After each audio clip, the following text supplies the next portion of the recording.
तो ये स्टूडेंट्स हम क्लास बिगिन कर रहे हैं M1D में एप्लीकेशन ऑफ कैलकुलस यानी इंटीग्रेशन और डिफरेंशिएशन पर बेस्ड कुछ क्वेश्चंस करेंगे। पहला कह रहा है कि position of a particle moving along x axis, मतलब स्ट्रेट लाइन में जा रहा है एक्स से दी। अगर वाई एक्सिस के अलोंग जा रहा होता तो शायद ये इक्वेशन वाई होती, अगर जेड एक्सिस के अलोंग जा रहा होता तो ये Z is equal to something होती। तो कहता है find x at t is equal to 0। X ही निकालना है तो एक्स की इक्वेशन में टी को 0 डाल दो तो ये भी 0 हो जाएगा, ये भी 0 हो जाएगा, ये भी 0 हो जाएगा और आंसर आएगा x is equal to 2। t is equal to 0 पे पार्टिकल ओरिजिन पे नहीं है। अगर कुछ नहीं बोला है तो आप ये अज्यूम कर सकते हैं, अदरवाइज अगर दिया है, अगर इक्वेशन में एक बार देखना चाहिए कि t इज इक्वल टू 0 पे पार्टिकल ओरिजिन पे है या नहीं। फाइंड इनिशियल वेलोसिटी, तो मैं वेलोसिटी निकालता हूं dx/dt से, मैं इसे डिफरेंशिएट करता हूं, ये 4t माइनस 3t स्क्वायर हो गया, 4t माइनस 3t स्क्वायर, और इनिशियल वेलोसिटी मतलब t को 0 डाल दो। t को 0 डाल दोगे तो शायद इनिशियल वेलोसिटी जो है, जो इनिशियल वेलोसिटी है वो 0 है। ठीक है, फाइंड इनिशियल एक्सेलरेशन, एक्सेलरेशन की इक्वेशन है dv/dt। अब मैं इस इक्वेशन को फिर से डिफरेंशिएट करता हूं तो 4 माइनस 6t हो गई, इसमें put t is equal to 0, put t is equal to 0, तो एक्सेलरेशन उस समय 0 पे आया 4, एक्सेलरेशन आया 4, t इज इक्वल टू 0 पे ये वाला टाइम खत्म हो गया, मतलब शायद एक्सेलरेशन की इक्वेशन में t का टर्म नहीं आ रहा, एक्सेलरेशन की इक्वेशन में t का टर्म नहीं आ रहा, तो एक्सेलरेशन तो एक्चुअली कांस्टेंट है। हम ये बात यहाँ समझ सकते हैं कि इक्वेशन में p का हाईएस्ट पावर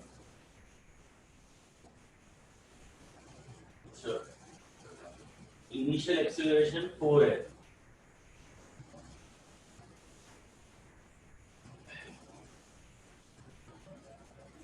ठीक है, ऑलराइट।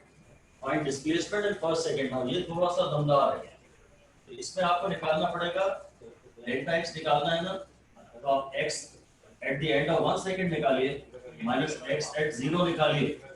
फर्स्ट सेकंड में डिस्प्लेसमेंट निकालना है, तो 1 सेकंड के बाद ये हो जाएगा, इसका x हो जाएगा 2 माइनस 3, नहीं 2 minus 1, 2 minus 1 plus 2 minus x at 0, x at 0 यानी 2, तो ये 4 माइनस 1 3, 3 माइनस 2 1 आ जाएगा, एक 2 और एक 2 कैंसिल हो जाएगा, तो 2 माइनस 1 बचेगा, ये 2 और ये 2 कैंसिल हो जाएगा, तो 2 माइनस 1 बचेगा, आंसर आएगा 1। Find average velocity in second. अब एवरेज वेलोसिटी यानी actually delta x by delta t, आपको ये एवरेज निकालना है, वो है delta x by delta t। तो 2 सेकंड्स का डिस्प्लेसमेंट निकाल लेता हूं, फिर से वही करता हूं, x at 2 minus x at 0 upon t2 minus t1। 2 second के बाद पार्टिकल की पोजीशन ये होगी, 2 सेकंड में t को 2 डाल देता हूं, तो 2 into 2 square minus 2 cube plus 2 minus x at 0 तो है 2 अपॉन t2 माइनस t1 यानी ये, तो ये 2 और ये 2 कैंसिल में कर देता हूं, और ये हो गया 4 टू द 8 माइनस 8, तो 0 आ गया, 2 का स्क्वायर 4 टू द 8 माइनस 2 का क्यूब 8, और ये 2 और 2 कैंसिल हो गए। ठीक है, एवरेज वेलोसिटी आ गई 2 सेकंड्स में 0। Find time eight which x is maximum. तो अगर x का मैक्सिमा चाहिए, अगर x का मैक्सिमा चाहिए तो dx/dt को 0 से इक्वेट करो, तो ये हो जाएगा 4t minus 3t square is equal to 0, तो 4t is equal to 3t into t, ये t कैंसिल हो गया, तो t is equal to 4/3, t is equal to 4/3 पे x का मैक्सिमा आएगा। फिर कह रहा है time eight which velocity is maximum, तो अब वेलोसिटी का मैक्सिमा चाहिए मुझे, और वेलोसिटी का मैक्सिमा चाहिए तो वेलोसिटी को एक बार डिफरेंशिएट करके 0 से इक्वेट करो। वेलोसिटी की इक्वेशन तो ये थी, और इसको एक बार डिफरेंशिएट करता हूं, ये हो जाएगा 4 minus 6t is equal to 0। तो 4 इज इक्वल टू 6t, तो t इज इक्वल टू 2/3। जब x मैक्सिमम है, जब x फॉरवर्ड डायरेक्शन में मैक्सिमम है, तो उस समय टाइम 4/3 है। 1.33 सेकंड के बाद इसकी वेलोसिटी, इसका x मैक्सिमम हो गया, उसके शायद बाद वेलोसिटी नेगेटिव हो गई होगी, तभी 2 सेकंड्स का डिस्प्लेसमेंट 0 आ रहा है। 2 सेकंड्स की एवरेज वेलोसिटी 0 आ रही है। Find maximum x। अगर मैक्सिमम x चाहिए तो put the value of t for maximum x in the equation of x। x की इक्वेशन में मैं t को 4/3 डाल देता हूं। इस इक्वेशन में x की इक्वेशन में मैं t को 4 डाल देता हूं, 4/3। तो x मैक्स की वैल्यू है 2 into 4/3 का स्क्वायर, 2 into 4/3 का स्क्वायर माइनस 4/3 का क्यूब प्लस 2, राइट। इससे आंसर निकल आएगा, निकाल लीजिएगा। आप इसकी कैलकुलेशन में 4/3 को कॉमन ले सकते हैं। 4/3 के स्क्वायर को कॉमन ले लीजिए, तो जाएगा 2 माइनस 4/3 प्लस 2, तो जाएगा 16/9, 2 minus 4/3, 3 to the 6 minus 4, 2/3 plus 2, यानी कि 32/27 plus 2। ये x max की वैल्यू है। फाइंड मैक्स है, मैक्सिमम x, ठीक है। तो मैक्सिमम x निकालने के लिए आपने देखा कि this is the condition at which x is maximum. x के मैक्सिमम के लिए dx/dt को 0 से इक्वेट किया, x के मैक्सिमम के लिए dx/dt को 0 से इक्वेट किया, उससे t निकाला। अगर कह रहा है मैक्सिमम x निकालिए, तो x की इक्वेशन में t की वो वैल्यू डाल दी जब x मैक्सिमम है, t को 4/3 डाल दिया। फिर कह रहा है फाइंड मैक्सिमम वेलोसिटी। अब हम क्या करेंगे, जब वेलोसिटी मैक्सिमम है उस समय जो टाइम है 2/3, जब वेलोसिटी मैक्सिमम है उसमें जो टाइम है 2/3, वो वेलोसिटी की इक्वेशन में डाल देता हूं। वेलोसिटी मैक्सिमम जो है ना, वो होगी 4 into 2/3 minus 3 into 2/3 का स्क्वायर। तो मैं यहाँ से 2/3 एक्चुअली कॉमन ले लेता हूँ, तो यहाँ बचेगा 4 minus 3 into 2/3, ये कैंसिल हो जाएगा। 4 minus 2, 4/3। वी मैक्स की वैल्यू आ रही है 4/3, मैक्सिमम वैल्यू आ रही है वी मैक्स की 4/3। Find maximum acceleration. अब एक्सीलरेशन तो थ्रू आउट कांस्टेंट ही है। एक्सीलरेशन की equation is not a function of time. जो एक्सीलरेशन की इक्वेशन है that is not a function of time, right. तो एक्सीलरेशन तो थ्रू आउट 4 ही है। And position of the particle when its velocity is 0। Position पूछ रहा है, पोजीशन पूछ रहा है, position of the particle when its velocity is 0। Position इन्हें इससे दिया जाता है। ये पोजीशन की इक्वेशन है, ये डिस्प्लेसमेंट की इक्वेशन नहीं है। Position of the particle when its velocity is 0, तो जब वेलोसिटी 0 है तो टाइम है, जब वेलोसिटी 0 है, पॉइंट, जब वेलोसिटी 0 है, ये वेलोसिटी की इक्वेशन है। और वेलोसिटी कब 0 है देख लेते हैं। और ये dx/dt है ना, एक प्रकार से वेलोसिटी। तो t = 4/3 पे वेलोसिटी 0 है, तो कहता है find the position of the particle when its velocity 0। तो t = 4/3 डाल देते हैं इस इक्वेशन में। वेलोसिटी की इक्वेशन में जो dx/dt है, जो dx/dt है, ये वेलोसिटी की इक्वेशन है। तो इसमें 4 into 4/3 minus 3 into 4/3 का स्क्वायर। नहीं, पोजीशन पूछ रहा है, सॉरी, व्हेन इट्स वेलोसिटी 0। तो जब वेलोसिटी 0 है, जब वेलोसिटी 0 है, ये वेलोसिटी के 0 की इक्वेशन है, इसे t 4/3 आ रहा है। x की इक्वेशन में डालिए, ये आंसर आएगा 2 into 4/3 का स्क्वायर माइनस 4/3 का क्यूब प्लस 2। और इसमें हम एक और चीज पूछ सकते हैं आपसे, find displacement in the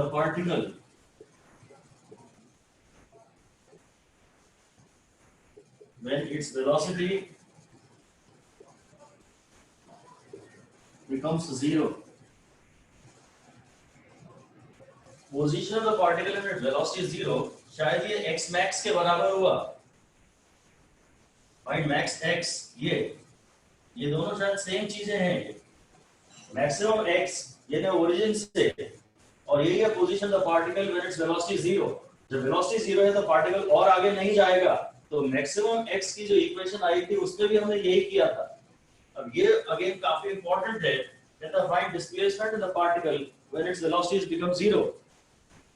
displacement आपको चाहिए। अब तो आप क्या करिए कि उसमें t जब वेलोसिटी जीरो है तो x कितना है, x final minus x initial कर दीजिए, x final minus x initial, और x इनिशियल है 2।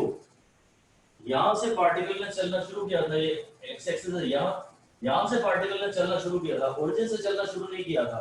तो पोजीशन तो ये पूरी मानी जाएगी, ये पोजीशन मानी जाएगी, पर ये डिस्प्लेसमेंट माना जाएगा। ध्यान से देख लीजिए अच्छे, काफी सारे केसेस इसमें कवर हो गए।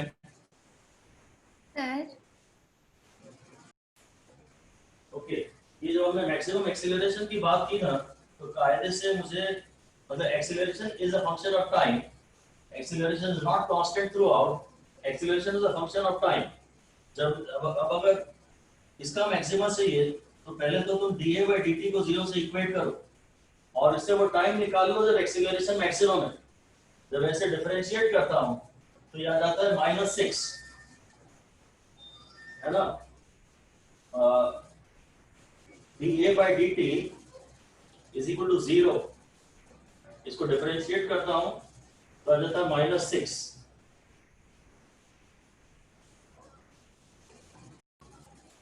तो चलिए इसमें हमें ऑलरेडी दिख रहा है कि मैक्सिमम एक्सीलरेशन तब आएगा इस इक्वेशन में जब t 0 है।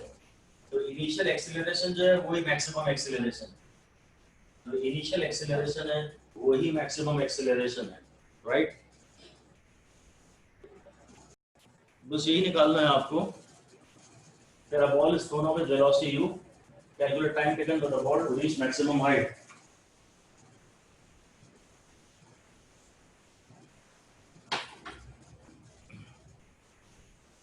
कर रहा हूं एक्चुअली, आप ये जानते हैं कि अप फेंका है, अप, तो क्या जानते हैं आप, g की वैल्यू नेगेटिव आएगी।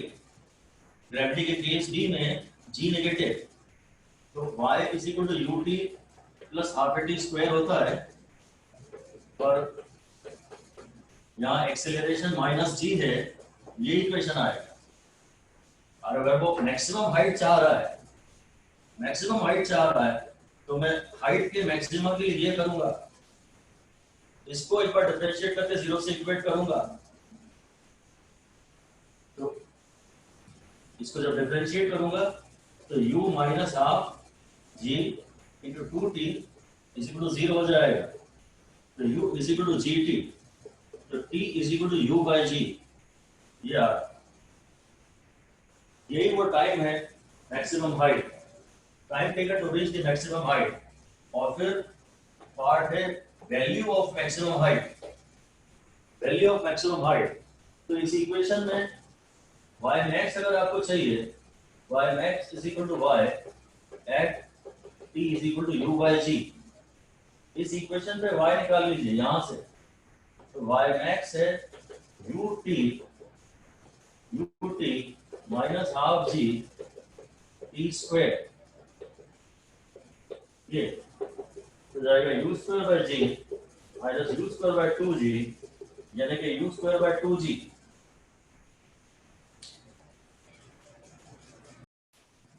इस सवाल में पार्ट सी आपको निकालना है, find acceleration in the above case. हालांकि हमें सवाल पहले से पता था और हमने कुछ अज्यूम किया हुआ है, बट फिर भी अगर एक्सीलरेशन निकालना होगा तो क्या करेंगे, find acceleration in the above case. एक बार आप डिफरेंशिएट करेंगे तो वेलोसिटी आएगी u माइनस gt, और एक और बार आप डिफरेंशिएट कर देंगे तो एक्सीलरेशन आएगा -g। यही याद दिलाना था वापस कि एक बार डिफरेंशिएट करेंगे तो वेलोसिटी आएगी और एक और बार डिफरेंशिएट करेंगे तो एक्सीलरेशन आएगा।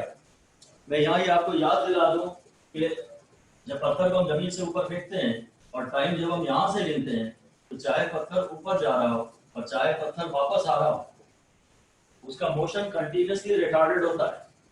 अपवर्ड जर्नी में भी a माइनस जी है अगर आपने टाइम यहाँ से लेना है तो, और डाउनवर्ड जर्नी में भी a माइनस जी है। ऐसा साफ फिर से लिख दीजिए। both the upward journey and the downward journey are continuously retarded. Upward journey और डाउनवर्ड जर्नी दोनों ही जर्नी कंटिन्यूसली रिटार्डेड है। a is equal to minus g for the entire motion from ground to ground. Ground से फेंकने जाने पर और वापस ground तक आने पर a की वैल्यू कंटिन्यूसली माइनस जी है। डाउनवर्ड जर्नी में a को प्लस जी नहीं लेते हैं। कोई डाउट हो यहां तक तो पूछ लीजिए, बिंदास होके, बेफिक्र होके।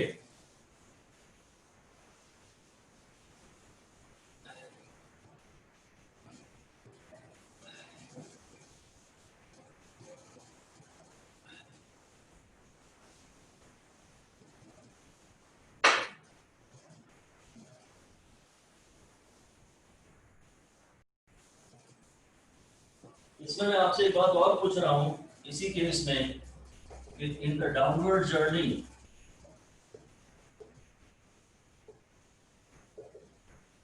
रिटर्न जर्नी जो है ना, आपको दो चीजें कही जा रही हैं, आप बताइए कौन सा सही है। एक है पार्टिकल इज स्पीडिंग अप और एक है velocity of the particle is decreasing. Sir दोनों सही है। दोनों सही है सर। हाँ ये दोनों सही है। पार्टिकल इज स्पीडिंग अप क्योंकि इसकी स्पीड पहले 5 4 3 2 1 0 के बाद 1 2 3 4 5 हो रही है। तो इस पार्टिकल में स्पीड तो बढ़ रही है और वेलोसिटी क्या है, -1 से -2 से -3 से -4 से -5 हो रही है।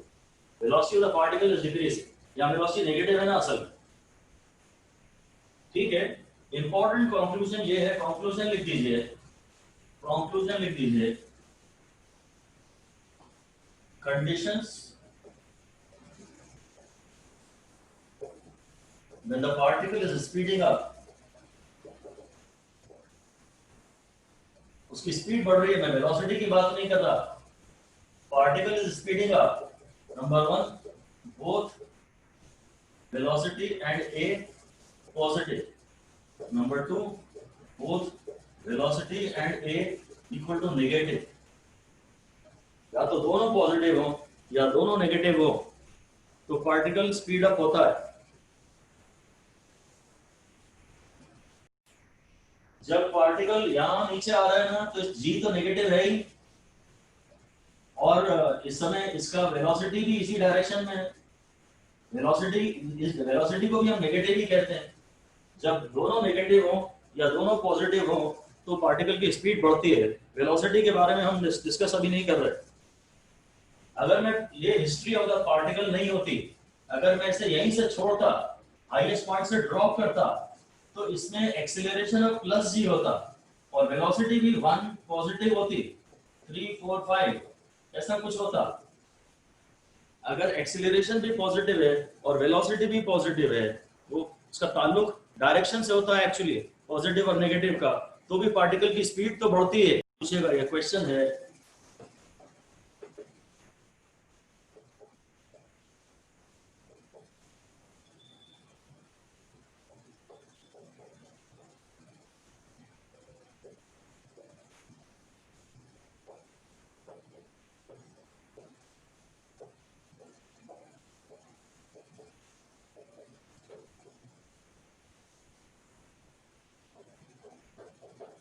ट्रू या फॉल्स में पूछेगा कि a particle may be speeding up even though its motion is retarded। हाँ ये बड़ा इंपॉर्टेंट है एग्जाम के लिए, इस पे 5 स्टार दे दीजिए, क्योंकि it is contrary to the general belief है। आपको लगता है मोशन रिटार्डेड है तो उसकी स्पीड कम ही होनी चाहिए, पर एक्चुअली वेलोसिटी कम होती है। अगर मोशन रिटार्डेड है तो वेलोसिटी डेफिनेटली डिक्रीजेस। अगर मोशन रिटार्डेड है तो वेलोसिटी डेफिनेटली डिक्रीजेस, और स्पीड में बोले या मस्ट बोले, स्पीड मस्ट नहीं बोल सकते, स्पीड में डिक्रीज, में इंक्रीज। अगर मोशन रिटार्डेड है और स्पीड के अगेंस्ट है, ये है स्पीड यहाँ है और एक्सीलरेशन यहाँ है, मोशन यहाँ है, तब तो स्पीड भी घटेगी। जब दोनों ऑपोजिट डायरेक्शन में है तो वेलोसिटी भी घटेगी और स्पीड भी घटेगी। जब दोनों ऑपोजिट डायरेक्शन में है तो वेलोसिटी भी घटेगी और स्पीड भी घटेगी। और दोनों सेम डायरेक्शन में हो, चाहे दोनों पॉजिटिव हो चाहे दोनों नेगेटिव हो, तो फिर वेलोसिटी घट सकती है कि मोशन रिटार्डेड है अगर, तो इसका मतलब कि ये स्पीड बढ़ भी सकती है। इसका बैकग्राउंड हमने अभी भी डेवलप किया आपके सामने। एक्स की ये इक्वेशन दी है, जरूर पार्टिकल स्ट्रेट लाइन में जा रहा है और मैं पूछा what is the particle speeding up, क्या पार्टिकल की स्पीड बढ़ती जा रही है। बहुत ही एडवांस क्वेश्चन है, कठिन क्वेश्चन है, एडवांस लिख लीजिए उसके ऊपर। हाँ, हमें यही चेक करना पड़ेगा कि वेलोसिटी पॉजिटिव है कि नेगेटिव है और एक्सीलरेशन पॉजिटिव है कि नेगेटिव है। अगर मैं वेलोसिटी देखूं तो ये खत्म हो गया -3.4 -5.4 t। अब अगर t ग्रेटर देन 0 डाल रहा हूं मैं, ये मुझे सवाल में ही बता देना चाहिए था कि t ग्रेटर देन 0, तो फिर ये तो नेगेटिव ही आ जाएगा। और अगर एक्सीलरेशन को देखूं तो ये भी चला जाएगा, एक्सीलरेशन तो -5.4 आ गया, एक्सीलरेशन -5.4 आ गया, ठीक है। ये भी नेगेटिव है और ये भी नेगेटिव है, सर पार्टिकल स्पीडिंग आपको हमने इसका बेसिस पूरा डेवलप कर ही लिया था। हम इस क्वेश्चन में और इवन पिछले क्वेश्चन में एक ऑब्जर्वेशन करते हैं कि अगर x की इक्वेशन में हाईएस्ट पावर t स्क्वायर है, हाईएस्ट पावर t स्क्वायर है, तो ये कांस्टेंट एक्सीलरेशन या कांस्टेंट रिटार्डेशन मोशन आता है, क्योंकि s = ut + ½ at स्क्वायर भी तो आता है ना। ऐसा लिख दीजिए, if in the equation of displacement maximum power of t is 2, then it is of the form s = ut + ½ at square.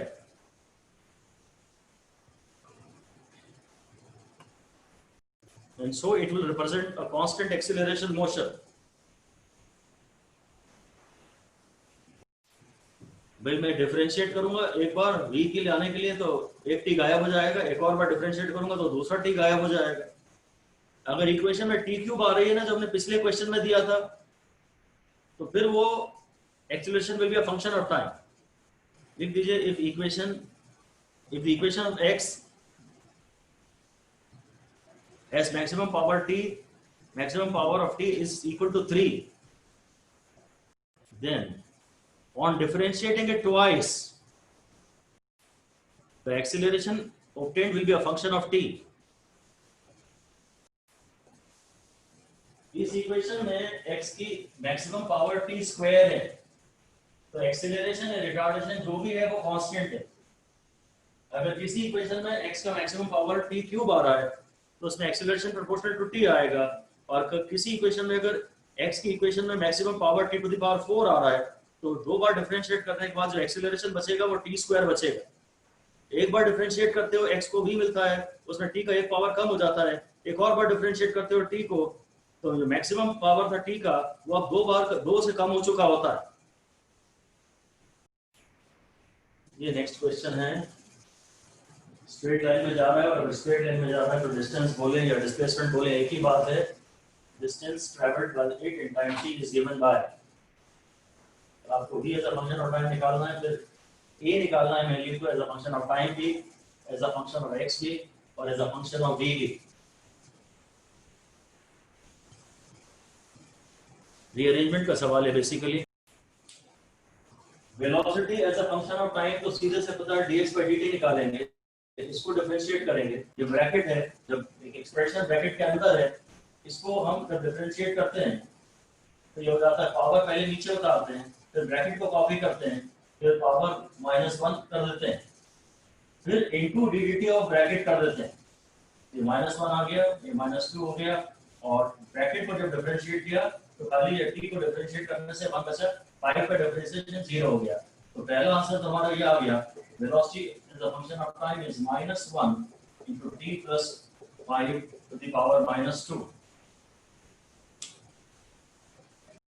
अब आपको निकालना है acceleration as a function of time, तो मैंने dt by dt कर दिया। फंक्शन ऑफ टाइम निकालने में तो कोई प्रॉब्लम नहीं है, तो डायरेक्ट आ जाते हैं।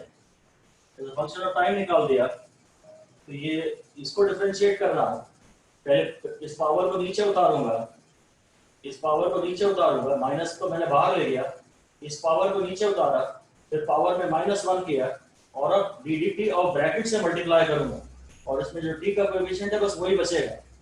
तो 5 तो कांस्टेंट खत्म हो जाएगा, तो टी का कोएफिशिएंट है बस वही बचेगा। तो ये acceleration as a function of time हो गया। ये तीसरा पार्ट है, आपको a निकालना है as a function of x। तो आपकी इक्वेशन में केवल a और x आने चाहिए। तो x की इक्वेशन ये है, a की इक्वेशन ये है, इनमें से बेसिकली t का टर्म एलिमिनेट करना है, और अकेला t नहीं, पूरा ये ब्रैकेट ही एलिमिनेट कर दीजिए, क्योंकि ब्रैकेट दोनों में आ रहा है। इसको मैं इस तरह से, कायदे से तो मुझे ये लिखना चाहिए था कि इसको मैं दोनों साइड क्यूब कर देता, तो यहाँ पे t + 5 - 3 आ जाता, और फिर दोनों को डिवाइड कर देता। t + 5 वाला पूरा का पूरा ब्रैकेट मुझे एलिमिनेट करना है। तो मैंने ये जो a की इक्वेशन थी ना, a की इक्वेशन, इसको इस तरह से लिख लिया, -1 का क्यूब, और इस पूरे को x डाल दिया, तो आंसर आ गया a = 2x³।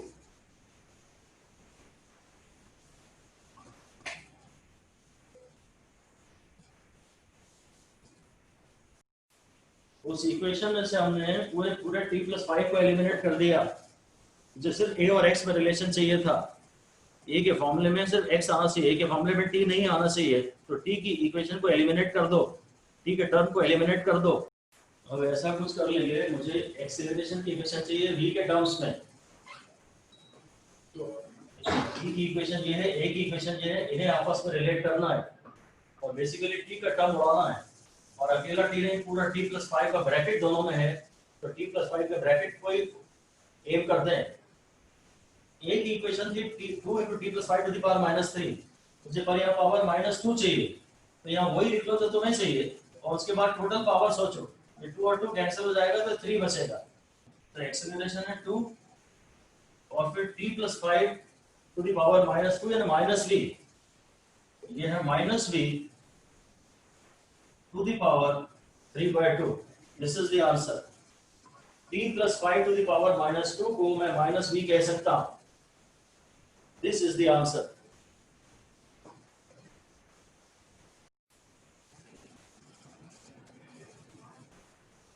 Displacement of a particle varies with time as x की इक्वेशन दी है, a e to the power -α_t plus b e to the power β_t, जहाँ a b alpha beta positive constants हैं, और जो e है ये भी एक एक्सपोनेंशियल टर्म है, जैसे 3 होता है, पाई होता है 3.14, जैसे पाई एक कांस्टेंट होता है ना, ऐसे e भी एक टर्म है, इसे एक्सपोनेंशियल टर्म कहते हैं।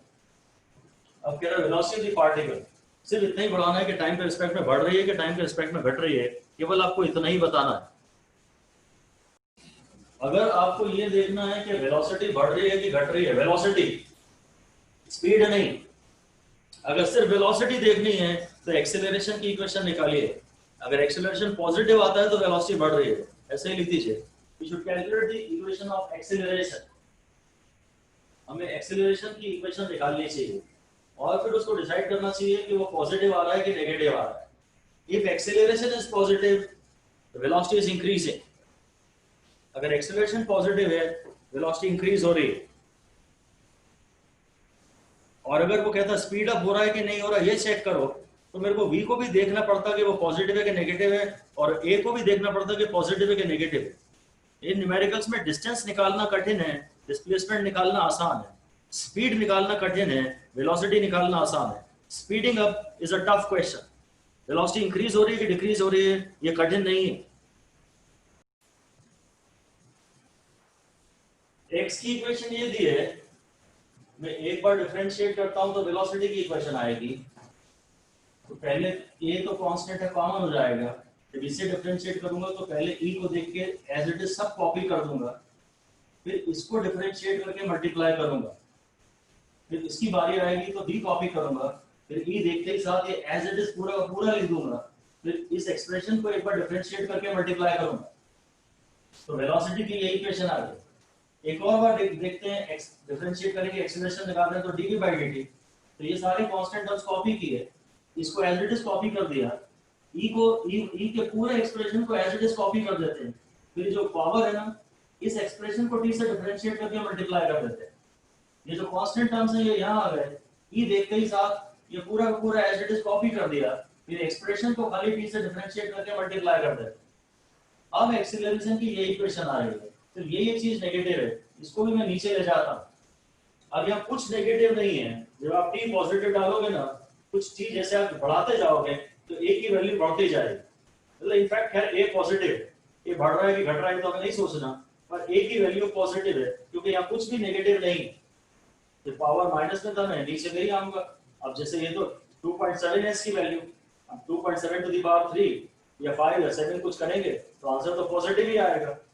तो this entire thing is positive, acceleration is positive, therefore velocity increases with time.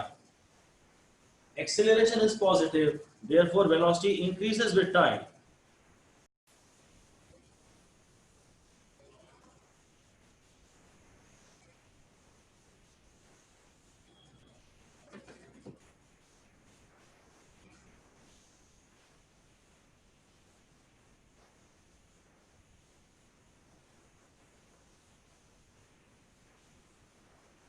फिर डिस्प्लेसमेंट की इक्वेशन ये दी है, u और k दोनों ही पॉजिटिव कांस्टेंट्स हैं। वेलोसिटी निकालनी है मतलब एक बार डिफरेंशिएट करिए, एक्सीलरेशन निकालना है मतलब एक और बार डिफरेंशिएट करिए, फिर जो रिजल्ट्स आ जाएंगे, a का जो रिजल्ट आएगा और x का जो रिजल्ट आएगा उसमें कुछ ऑब्जर्वेशन करिएगा, तो a और x में एक रिलेशन निकाल दीजिएगा।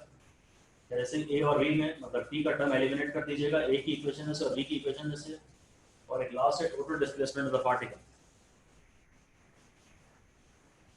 अच्छा क्वेश्चन है, 1 स्टार दे दीजिए, रिवाइज करने लायक है। तो देख लेते हैं यहाँ पर, पहले तो x की इक्वेशन उसने ये दी है, मैंने इसको मान लिया इक्वेशन 1 है, और v निकालना है तो dx by dt, तो u by k तो मैं बाहर ले आऊंगा, फिर इसको अलग से डिफरेंशिएट करूंगा और इसको अलग से डिफरेंशिएट करूंगा, इसका डिफरेंशिएशन हो गया 0, और जब इसके डिफरेंशिएशन की बात आई तो इस पूरे को मैंने पहले कॉपी कर दिया, फिर ddt ऑफ ये bracket ddt of minus kt, इन्हें माइनस k से मल्टीप्लाई कर दिया, ये माइनस माइनस बन के प्लस हो गया, और ये k और ये k कैंसिल हो गया, वेलोसिटी की ये इक्वेशन आ गई। इसी तरह एक्सेलरेशन, एक्सेलरेशन को चाहिए dv by dt, एक और बार डिफरेंशिएट करो, ये बाहर ले लिया, अब ddt ऑफ ये करना है, तो e देखते ही मैंने इसे पूरा कॉपी कर दिया, और अब ये जो ब्रैकेट है उसके अंदर जो एक्सप्रेशन है उसको डिफरेंशिएट किया t से और मल्टीप्लाई किया, अब एक्सीलरेशन मेरा ये आ चुका है। ठीक है, अब अगर मेरे को x और a में रिलेशन चाहिए, relation between x and a, तो इन दोनों में से e to the power minus kt के टर्म को एलिमिनेट कर देता हूं। ये इक्वेशन छोटी दिख रही है, यहां से e to the power minus kt मैंने ये निकाला और उसको उठा के यहां पुट कर दिया, तो x की इक्वेशन आ जाएगी u by k, फिर 1 माइनस और e to the power minus kt की जगह ये पुट कर दिया, तो x की इक्वेशन ये आ गई। ठीक है, अब फोर्थ निकालना है, a as a function of v।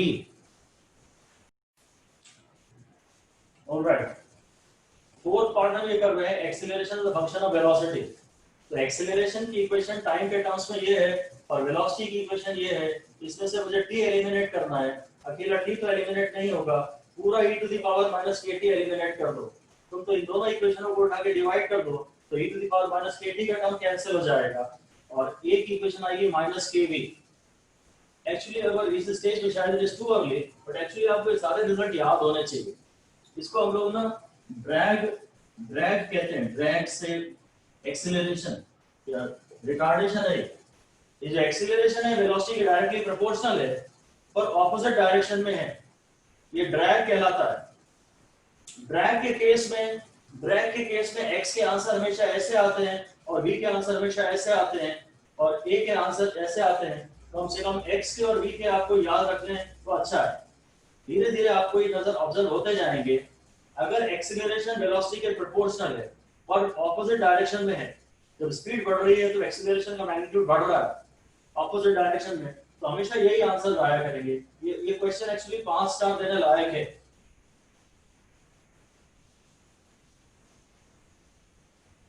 मैं आगे बढ़ने के पहले आपको ये बता देता हूँ कि जो x की इक्वेशन है ना, जरा ऐसे लिख लो, x represents exponential rise. x जो है ना वो डिनोट कर रहा है एक्सपोनेंशियल राइज। x का ग्राफ ऐसा बनेगा, x का ग्राफ ऐसा बनेगा, एक्सपोनेंशियल राइज। और जो वेलोसिटी का ग्राफ है ना, ये ऐसा बनेगा, exponential decay. Velocity exponentially decrease हो रही है। ये x है, x की इक्वेशन में ये वाला जो टर्म है वो u बाई k है, ये v है। उसकी इक्वेशन में ये जो टर्म है वो u है।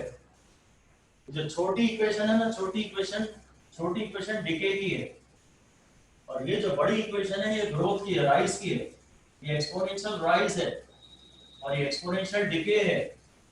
एक्सपोनेंशियल का बेसिक मतलब ये होता है कि शुरू में रेट ऑफ राइज ज्यादा होता है, इसका स्लोप ज्यादा है ना, और फिर रेट ऑफ जैसे जैसे आप मंजिल के करीब पहुंचते जाते हो आप में आलस बढ़ता जाता है।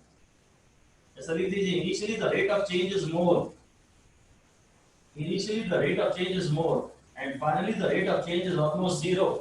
पहले इसका स्लोप बनाऊंगा ऐसा बनेगा, इस ग्राफ का स्लोप शुरू में ज्यादा होता है, बाद में ग्राफ हॉरिजॉन्टल बन जाता है, तो रेट ऑफ चेंज बाद में करीब करीब जीरो हो जाता है। यहाँ भी जो रेट ऑफ चेंज है वो ऐसा है, भले ही नेगेटिव है पर स्लोप खड़ा हुआ तो है, और यहाँ तो बाद में जीरो हो गया। एक्सपोनेंशियल ये x की वैल्यू धीरे धीरे बढ़ के शायद ये होने वाली है फाइनली इनफाइनाइट टाइम के बाद, बहुत टाइम के बाद। ये तो वैसे ही है वो गाजर और खरगोश वाला जो केस हमने शुरू में पढ़ा था। ये खरगोश गाजर की तरफ जा रहा है और उसका x शुरू में तो बहुत ज्यादा जा रहा है और धीरे धीरे उसका कम होते जा रहा है। x का ग्राफ ये है, एक्सपोनेंशियल राइज समझ जाए तो अच्छा है। एक्सपोनेंशियल डिके का ग्राफ ये है। अगर एक्सीलरेशन का ग्राफ बनाऊं मैं, अगर एक्सीलरेशन का ग्राफ बनाऊं तो यहां से शायद ऐसा आ जाएगा नेगेटिव में माइनस के यू, यहाँ पे ये के यू है नेगेटिव साइन का, और उसके बाद ये है एक्सीलरेशन वर्सेस टाइम, ऐसा ग्राफ बनेगा क्योंकि माइनस के यू है ना। ये भी छोटा ग्राफ है, छोटा ग्राफ है, छोटी इक्वेशन है तो डिके की। इनिशियली मैक्सिमम, ये राइज की इक्वेशन है। अगर राइज की इक्वेशन है तो शुरू में ये जीरो से स्टार्ट होगी। लिख दीजिए, equation of exponential rise begins from zero. Equation of exponential rise begins from zero, क्योंकि t is equal to 0 पे इस पूरे की वैल्यू 0 आएगी and finally attains a maximum value, finally attains a maximum value after a long time, infinite time. Finally attains a maximum value after a long time in infinite time. और ऐसे ही जो exponential decay है, ये exponential decay है, the graph of exponential decay always starts from peak value, जो भी उसकी maximum value है, starts from peak value and gradually after a long time decays to zero. After a long time वो zero हो जाता है। ये जो इक्वेशन है ये हमेशा जीरो से स्टार्ट होगी और बहुत टाइम बाद उसकी वैल्यू इतनी हो जाएगी। ये टिपिकली एक्सपोनेंशियल ग्राफ है। और जब भी a is equal to minus b b type आएगा ना, जब भी a is equal to minus b b type आएगा, ड्रैग फोर्स वाला कुछ आएगा, ड्रैग वर्ड आएगा, तब तक यही इक्वेशन आया करेगी। एक्सेलरेशन माइनस के यू से स्टार्ट यहां से हो रहा था और फिर बहुत टाइम बाद ये जीरो हो जाएगा। ऑलराइट, इसमें हमें एक लास्ट इंपॉर्टेंट बात करना है, find the maximum displacement by the particle. तो जो आपको x मैक्सिमम निकालना है ना आपकी बात, वो सीधे शायद बोल देता हूं x at t is equal to infinity minus x at t is equal to 0। यही टोटल डिस्प्लेसमेंट हो जाएगा। ये स्ट्रेट लाइन में जाता जा रहा है तो t is equal to infinity पे मैं इसकी वैल्यू निकालता हूं, तो x at infinity is equal to u by k into 1 minus e to the power minus infinity। तो हो जाएगा u by k into 1 minus 1 upon e to the power infinity। ये माइनस इंफिनिटी का मतलब हो जाएगा ऐसा, माइनस साइन पावर हटाऊंगा तो नीचे चला जाऊंगा, तो ये हो जाएगा now anything to the power infinity will be infinity. It will be a large number, तो हो जाएगा u by k into 1 minus 0, यानी u by k। Infinite time के बाद आप तो जान रहे हैं पार्टिकल स्लो होता जा रहा है। इनफाइनाइट टाइम के बाद पार्टिकल में डिस्प्लेसमेंट ये होगा, और x इज इक्वल टू 0 पे देख लेता हूं पार्टिकल कहां था। x इज इक्वल टू 0 पे ये था 1 minus e to the power minus 0, ये था u by k into 1 minus ये, and anything to the power 0 is 1, तो ये u by k into 1 minus 1 हो गया, तो ये 0 हो गया। शुरू में पार्टिकल ओरिजिन पे था और बहुत टाइम बाद वो u by k पे हुआ।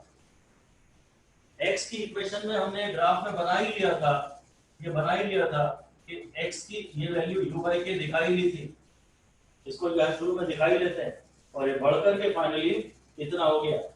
ठीक है, जैसे जैसे t बढ़ रहा है ना, ये वाला टर्म छोटा होता जा रहा है, क्योंकि 1 अपॉन में आ जाएगा। ये जो टर्म है ये हो जाएगा u by k 1 minus 1 upon e to the power kt। जैसे जैसे t बढ़ता जा रहा है ये पूरा टर्म छोटा होता जा रहा है, तो 1 में से जो माइनस हो रहा है वो छोटा होता जा रहा है। जो टोटल डिस्प्लेसमेंट है वो u by k है। ये एक्सपोनेंशियल राइज है, ये लीनियर राइज है, ये एक्सपोनेंशियल डिके है और ये लीनियर डिके है। y is equal to minus mx plus c। ठीक है, ये एक्सपोनेंशियल ग्रोथ है, ये लीनियर ग्रोथ है, y is equal to mx, और ये कुछ y x is equal to x naught e to the power minus lambda t, ऐसा कुछ ग्राफ बनेगा। इसका बनेगा x is equal to x naught 1 minus e to the power minus something into t, ऐसा। ये एक्सपोनेंशियल ग्रोथ है बड़ी equation, ये एक्सपोनेंशियल डिके है छोटी equation. Rising graph, constant slope, linear, ये लीनियर ग्रोथ है और ये लीनियर डिके है। इसकी वैल्यू x की बढ़ते बढ़ते मैक्सिमम u by k हो जाएगी, क्योंकि इंफिनिटी के बाद ये पूरा टर्म 0 हो जाएगा, e to the power minus infinity, ये टर्म जो है बाद में 0 हो जाएगा। After long time this term becomes 0। तो t is equal to infinity में पार्टिकल यहाँ पर है, और t is equal to 0 पे तो अभी पार्टिकल ओरिजिन पे ही था, वहां से उसने चलना शुरू किया था। तो मैक्सिमम डिस्प्लेसमेंट जब निकालते हैं तो हमारे पास ये भी एक तरीका है। ठीक है, इसी सवाल को करने के लिए हम एक और बात कर सकते हैं, क्योंकि वो x के मैक्सिमम की बात कर रहा है, तो मैं dx by dt को 0 से इक्वेट कर देता हूं। तो इससे आएगा u by k, फिर वो 1 का टर्म हो गया था 0 minus e to the power minus kt into minus k। ये जो टर्म है वेलोसिटी का जो टर्म है u e to the power minus kt, इसको हम 0 से इक्वेट कर रहे हैं, यानी e to the power minus kt पूरा का पूरा 0 है। मैक्सिमम के लिए एक तरीका ये है कि x dx by dt को 0 से इक्वेट करो, और हम इसे x की इक्वेशन में ही डाल दो। x max आएगा is equal to u by k into 1 minus e to the power minus kt, ये इक्वेशन थी। अब जो मैक्सिमम की कंडीशन आई है वो इस इक्वेशन में पुट कर दो, e to the power minus kt को यहाँ पुट कर दो 0, ये यहाँ 0 आ चुका है, तो आ जाएगा u by k 1 minus 0। This is the condition of maximum of x। किसका मैक्सिमम है वो जरूर बताइएगा। This is the condition of maximum of x। Now you want to find the value of maximum। यहाँ आपने निकाली है condition of maximum। Condition of maximum of x। This is the condition of maximum of x। Now put this condition of maximum of x in the equation of x। x की equation में अगर आप ये maxima की condition put कर देंगे तो आपको x max मिल जाएगा, वो u by k है। ओके, नेक्स्ट क्वेश्चन है v is equal to root 2 kx।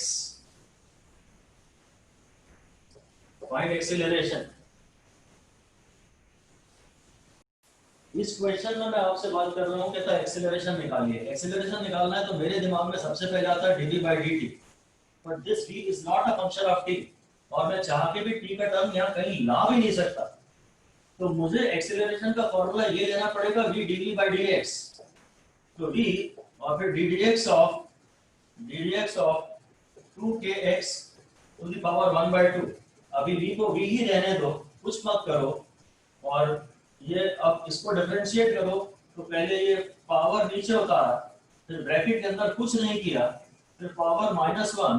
अब ddx ऑफ ब्रैकेट की बारी है, अब ब्रैकेट से निपटूंगा। तो एक्सेलरेशन हो जाएगा v, और ये मैं सोच 2 कैंसिल करने वाला था, ये v/2, फिर 1 बाय ये -1/2 हो जाएगा ना, तो जाएगा 2kx टू द पावर -1/2, और इसको डिफरेंशिएट करूंगा तो 2k बन जाएगा। अब ये 2 और ये 2 कैंसिल हो जाएगा, तो हो जाएगा kb अपॉन √2kx, और खुद v का भी फॉर्मूला डाल दो √2kx, तो ये और ये कैंसिल हो जाएंगे। एक्सेलरेशन का आंसर आ जाएगा k। Acceleration is constant, dv by dt नहीं कर सकता था, तो v dv by dx कर दिया। एक्चुअली तो मैं पहचान नहीं रहा था कि ये √2as टाइप की इक्वेशन है, जरूर v² = u² + 2as इक्वेशन रही होगी, उसमें से u 0 रहा होगा, तो v को उसने √2as दे दिया √2kx के नाम से, मैं पहचान नहीं पाया।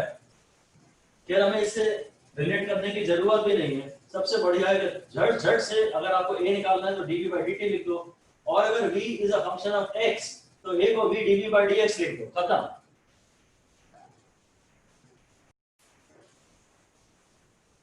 एक बार फिर वही बात है, v = k/x, और हमें एक्सेलरेशन निकालना है, तो एक्सेलरेशन में पहला दिमाग तो dv by dt पे जाएगा, और इससे कुछ नहीं हो पाएगा, तो मैं v dv by dx कर लेता हूं।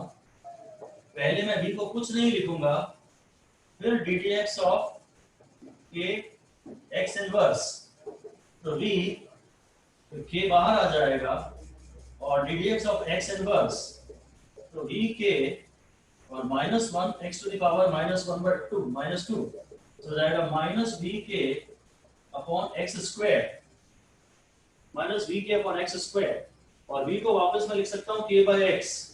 अब v को डालो बाद में, -v, अब v हो गया k/x into k upon x², हो गया -k² अपॉन x³। ये है सर ठीक है। dv by dt तो नहीं कर सकता, तो v dv by dx किया, और ddx of x to the power -1 किया वहां पे। ये है अगला क्वेश्चन, फिर आपको एक्सेलरेशन ही निकालना है।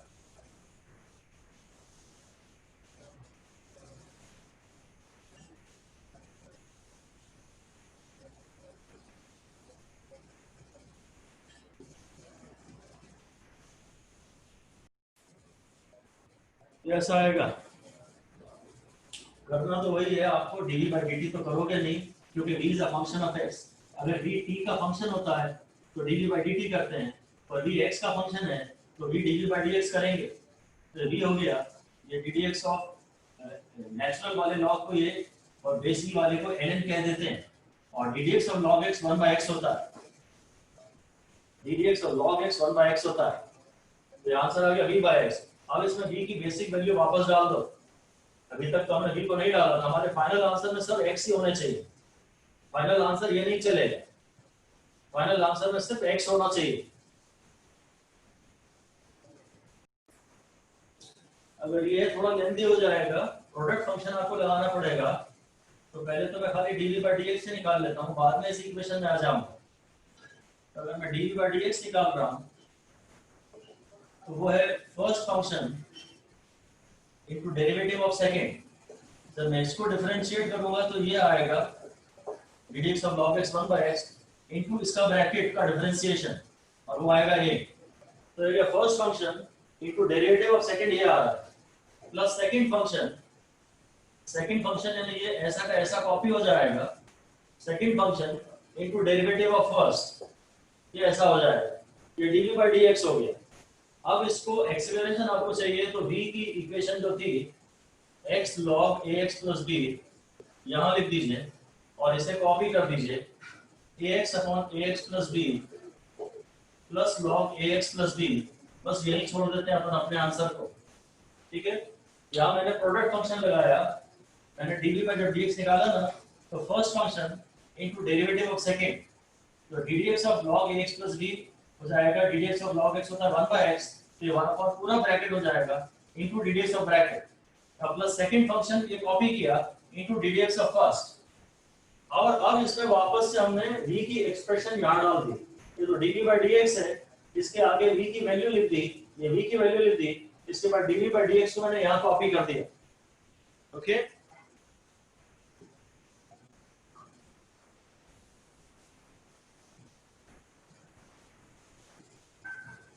करना है।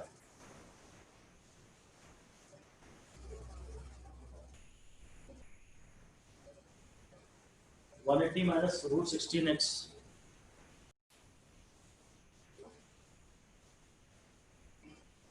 ये एक्चुअली फिर से वही है, एक्चुअली u स्क्वायर और ये 2x वाला टर्म ही है, ये u स्क्वायर का टर्म है और ये 2x का टर्म है, इसको स्क्वायर कर दीजिए तो इक्वेशन v स्क्वायर गुणा u स्क्वायर प्लस 2ax है।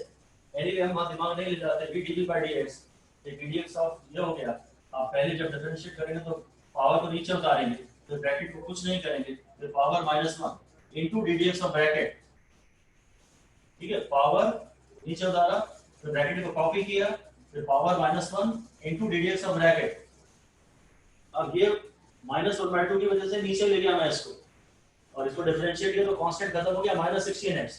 अब मैं यहाँ v की एक्सप्रेशन लिखूंगा वापस, अब मैं v की जब एक्सप्रेशन लिखूंगा तो यही टर्म लिख दूंगा, एक्चुअली ये और ये कैंसिल हो जाएंगे, v और ये कैंसिल हो जाएंगे, तो -16, सर x माइनस और यहाँ x सॉरी -16 बचेगा खाली, जब डिफरेंशिएट किया तो -16, तो आंसर आ जाएगा -8।